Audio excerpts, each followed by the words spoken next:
Hello all, welcome to my channel voice of her.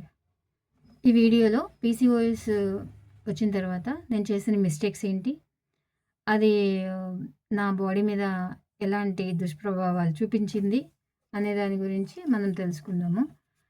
First mistake, ignoring the symptoms. ఏంటి అని అంటే, మన body కొన్ని సిగ్నల్స్ ఇస్తుంది మనకి ఏదైనా ప్రాబ్లం వచ్చింది అని అంటే. వాటిని మనం తెలుసుకోము. టైంలో తెలుసుకుని నేనైతే అస్సలు తెలుసుకోలేదు. కాబట్టి అసలు మనమని కాకుండా నేను నా గురించి చెప్తాను. ఏంది అని అంటే, నేను తెలుసుకోలేదు. ఫస్ట్ ఇర్రెగ్యులర్ పీరియడ్స్ వస్తుంటే ఇంట్లో వాళ్ళకి చెప్పడానికి సంవత్సరం పట్టింది. తర్వాత అవి బ్లడ్ లేకపోవడం వల్ల వచ్చిందేమో అని అనుకుని మంచిగా తిందాము అని చెప్పేసి మంచిగా తిని అది కూడా కరెక్షన్ అవ్వలేదు. అప్పుడు వెయిట్ గెయిన్ అనేది స్టార్ట్ అయింది. బాగా వెయిట్ గెయిన్ అయ్యాను. వెయిట్ గెయిన్ అయిన తర్వాత అప్పుడు డాక్టర్ దగ్గరికి వెళ్ళాను అనమాట. సో ఇలా మీరు లేట్ చేయకండి. లేట్ చేయకుండా ఫస్ట్ మనకి ఒక 2 మంత్స్లో ఇర్రెగ్యులర్ పీరియడ్ వస్తుంది అని అంటేనే డాక్టర్ దగ్గరికి వెళ్ళండి. వెళ్ళి రీజన్ ఏంటి, మనం ఏం చేస్తే కరెక్షన్ అవుతుంది అని చెప్పేసి తెలుసుకోండి. అప్పుడు కొంచెం ఉన్నప్పుడే మీకు తగ్గిపోతుంది, కరెక్షన్ అయిపోతుంది. మళ్ళీ రాకుండా మీరు చూసుకోవడానికి అవకాశం ఉండుద్ది. 2 ఓకే, పీసీఓఎస్ అనేది వచ్చేసింది నాకు. నేను ఇగ్నోర్ చేశాను సిమ్టమ్స్, దానివల్ల వచ్చింది. సరే, దాన్ని ఏం చేయాలి ఇంకా అని డాక్టర్ దగ్గరికి వెళ్ళినప్పుడు డాక్టర్ ఏం చెప్పారంటే, మీరు ఉండాల్సిన బరువు కన్నా ఎక్కువ బరువు ఉన్నారమ్మా, కాబట్టి బరువు తగ్గండి. బరువు తగ్గితే హార్మోన్ ఇన్బ్యాలెన్స్ తగ్గుతుంది, మీకు సెట్ అయిపోయిద్ది అని చెప్పారు. సరే, బరువు తగ్గుదాం.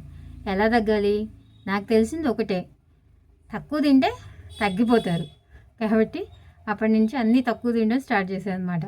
అంటే అన్నం తక్కువ తినడము, తర్వాత టిఫిన్ కూడా చేయకపోవడము, బ్రేక్ఫాస్ట్ చేయొద్దు, ఓన్లీ లంచ్ తినాలి.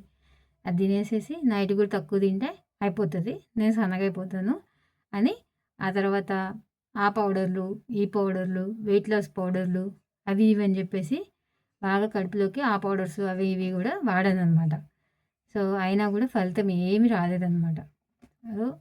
అలా ఇంకొంచెం బరువు పెరిగాను. ఎందుకనంటే, మనం తక్కువ తింటాము, తక్కువ తిన్నా కూడా మన బాడీ లోపల మెకానిజం అనేది ఒకటి ఉంటుంది కదా, అది యాక్సెప్ట్ చేయలేదు. నా హార్మోన్ ఇన్బ్యాలెన్స్ ఇంకా ఎక్కువైపోయింది అనమాట. నేను ఎంత తక్కువ తింటే అది అంత ఎక్కువైపోయింది.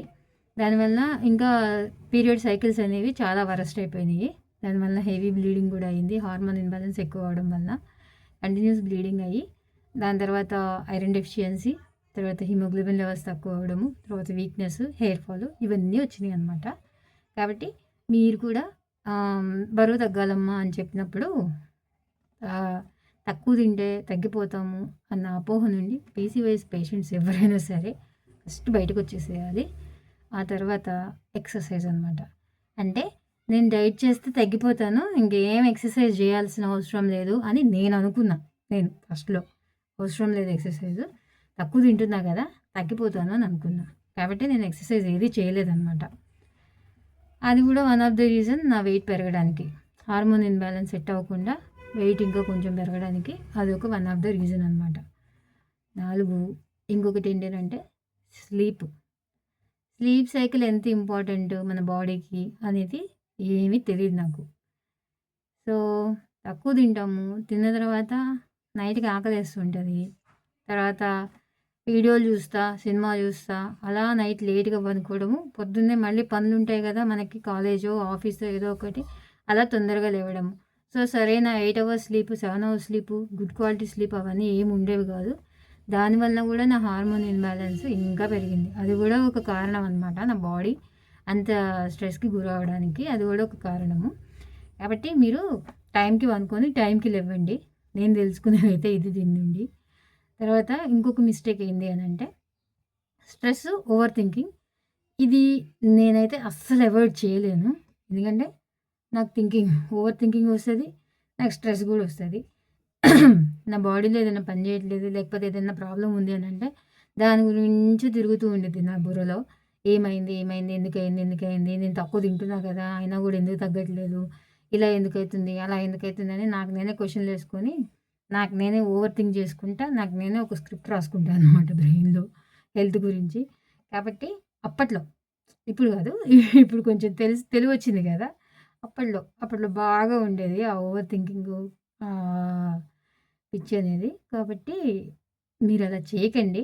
అంటే ఒకవేళ మీరు చిన్న ఏజ్‌లో కొంతమంది ఉంటారు కదా! 16, 17, 18, 19, 20 ఈ ఏజ్‌లో కొంచెం స్ట్రెస్ అనేది వస్తుంటది మనకి. కాకపోతే మీరు మెడికల్ హెల్ప్ తీసుకుంటే ఇంత స్ట్రెస్ పడాల్సిన అవసరం లేదు. నేను లేట్‌గా మెడికల్ హెల్ప్ తీసుకున్నాను గదా!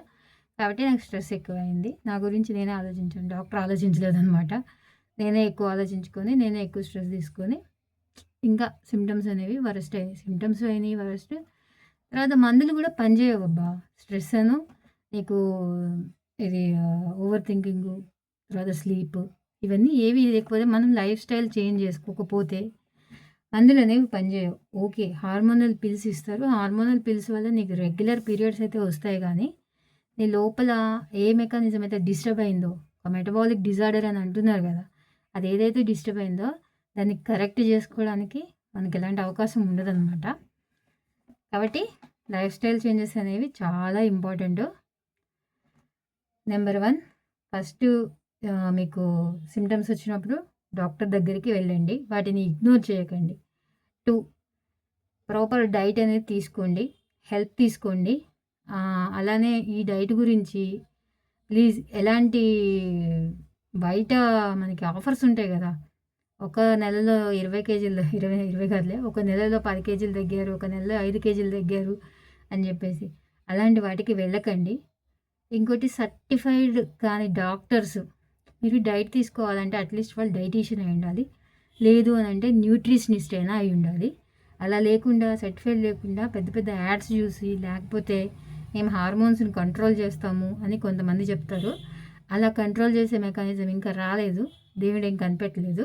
కాబట్టి మీరు చేసే లైఫ్ స్టైల్ చేంజెస్ మాత్రమే మీ హార్మోన్స్‌ని సరైన ట్రాక్‌లో పెడతాయి అనేది గుర్తుంచుకొని, అలా మాటలు చెప్పే వాళ్ళకి పడకుండా, అలా మోసపోకుండా ఎందుకంటే నేను మోసపోయాను.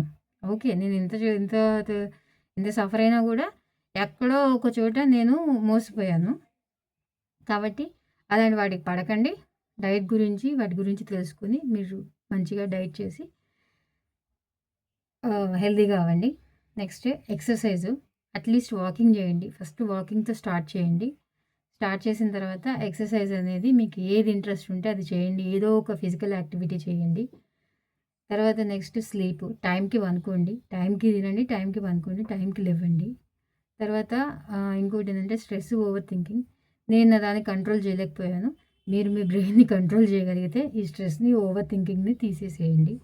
ఇవి తీసేస్తే ఆల్మోస్ట్ మీకు మెడికల్ హెల్ప్ బయట నుండి దొరుకుతది. డాక్టర్స్ ఎట్లనో మెడికల్ హెల్ప్ ఇస్తారు. మెడిసిన్ మీరు వాడుతా ఇవి చేంజెస్ చేసుకుంటే సంవత్సరాలు సఫర్ అవ్వాల్సిన అవసరం లేదు. కాపోతే ఒకటి గుర్తుంచుకోండి. ఈ చేంజెస్ అనేవి పర్మనెంట్‌గా ఉండాలి.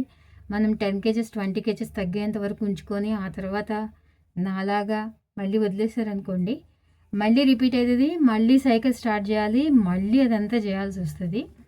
కాబట్టి పర్మనెంట్ చేంజెస్ మీరు ఏం చేసుకోగలరో చేసుకోండి. చేసుకున్న తర్వాత ఇక మీకు మళ్ళీ అలా సఫర్ అవ్వాల్సిన అవసరం రాకుండా ఉంటది. ఇది నా సజెషను. అలాగే ఈ పీసీఓఎస్ వచ్చిన తర్వాత లైఫ్‌లో గానీ, నా చుట్టుపక్కల ఉన్న వాళ్ళ ఒపీనియన్స్ గానీ మన మీద ఎలా మారినియి అనేది మనం నెక్స్ట్ వీడియోలో చూద్దాము. అవి నన్ను ఎంత బాధ పెట్టినాయో గూడా చెప్తాను. ఇది జనరల్‌గా ప్రతి అమ్మాయి ఫేస్ చేసేవి ఉంటాయి. సో, నేనేం కొత్త గాదు.